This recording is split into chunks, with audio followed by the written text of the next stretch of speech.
What is up, everybody? It's Van with Hang Free, and today I'm going to be giving you guys a overview and rundown on how to back up your mechanical ascenders, what the right way is, what the wrong way is, and how to make an easier way, but also doing it the right way. So we're going to hop straight into it. We're going to be showing you guys how to do it on a Kong duck or a ropeman and a belay or rappel device such as the Mad Rock. So kind of getting straight into it, there are two differences here. You kind of want to set up your backup Prusik on your rappel devices a little bit different than you do on your Kong duck.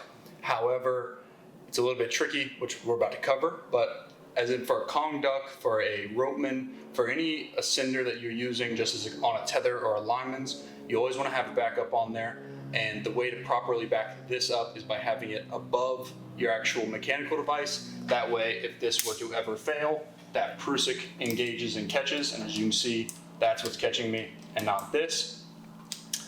You don't want it down below, because if you were to ever fail and spin and it was connected here, that Prusik, as in this Prusik, could bump into that carabiner and it basically turns into a Prusik tinder and tins you downwards. So again, you also aren't ever really making huge adjustments, so get you a longer loop. This is a 16-inch loop.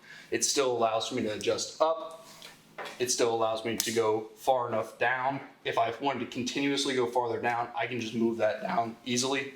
So it is not only the right way, but the safest way in terms of backing up a Kong duck or a ropeman on your tether alignments.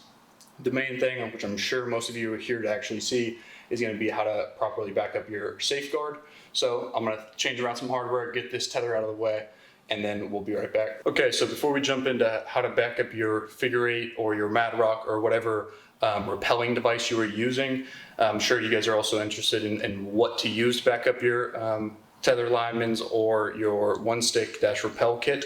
You can use a regular Prusik. I typically like to use a longer one, either a 16-inch loop, 20-inch loop, or a 24 or 28-inch eye-to-eye connector. However, it's really whatever you'd like to do, however you'd like to kind of set up your setup. There's no right way. An eye-to-eye is better in some circumstances, and a continuous loop is better in others. Here I'm tying just a standard Prusik, but I wanted to go over the common way that we see people backing up their rappel setups and what the potential issues are with that type of setup, and why we always recommend to back up above your mechanical ascender and connect into the same carabiner that your bridge would then also be in. But the most common way we see is having the actual backup underneath the rappel device and then connecting that into your lineman's loop with a carabiner. This would still be connected into my bridge. And as most people are doing, they're running a short bridge so that it is the actual rappel device is right in front of them. If it's a mechanical one or assisted one, then you can use the lever right here. The main issue with doing this exact setup is, as you can see, if I were to stop myself and allow this Prusik to bite, if I were to somehow spin or turn and this were to fail, this rope would start feeding back through and this Prusik would hit the Mad Rock and basically tend, so there would be nothing holding me up. And what I mean by tend is, let me see if I can get this to kind of do it. Of course, this is in like a situation where this would fail. Obviously, your backup isn't needed if this isn't going to fail, but we always recommend it. I personally one stick. I personally back my system up and definitely would recommend for you to as well. But we're kind of here where I would be able to show it. If I were to spin at all to pick something up, if I were to just get twisted and this were to keep going, I'm actually going to hold on because I am going to start falling here. This Prusik can basically hit here. I'm a little bit nervous. I don't particularly want to take a fall, but I'm sure you can kind of see it. If this rope were to start slipping through and my hips be twisted, this Prusik is going to tend downwards, meaning nothing is stopping this rope from feeding through there, aside from if you were to grab here and hold. So the actual correct way to back up your rope or your rappel device would be above, but then it becomes tricky in terms of trying to tend that down and rappel yourself slowly down.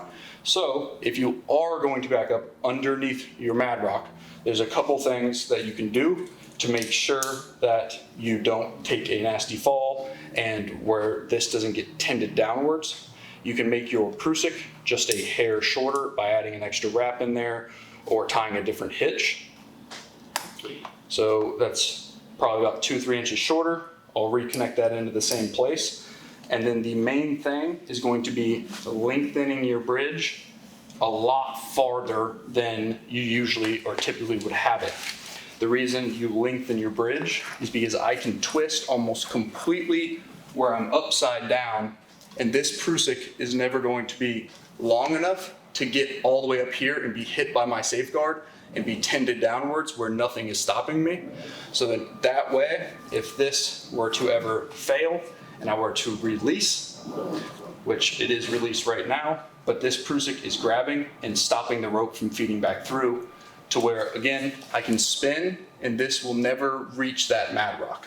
So if you do back up beneath your mad rock, you have to ensure that your bridge is going to be longer than the prusik is once you actually spin for that prusik to ever get back up to here. If it can get back up to here, then it is not backed up properly. You're putting yourself at a risk that you definitely don't want to be in and can avoid by just lengthening your bridge a little bit. Again, that is not the way that we recommend. We always recommend backing up above your mechanical device or your figure 8 when rappelling. But as we know, a ton of you guys do it. We wanted to show you this tip to make you a little bit more safe if you were to stick with this method and go this way for backing up. That is why it's a little bit controversial, and you see a lot of guys arguing for this method, a lot of guys arguing for the top method. Both of them can be correct. It's just that you have to be very, very, very careful and understand your gear very well when you're going to back it up with this exact configuration.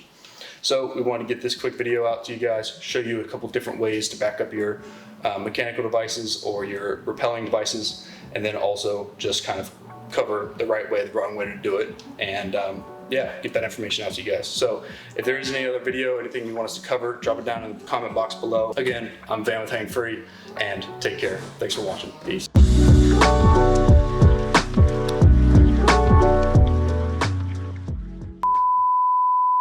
Again, I'm Hang Free.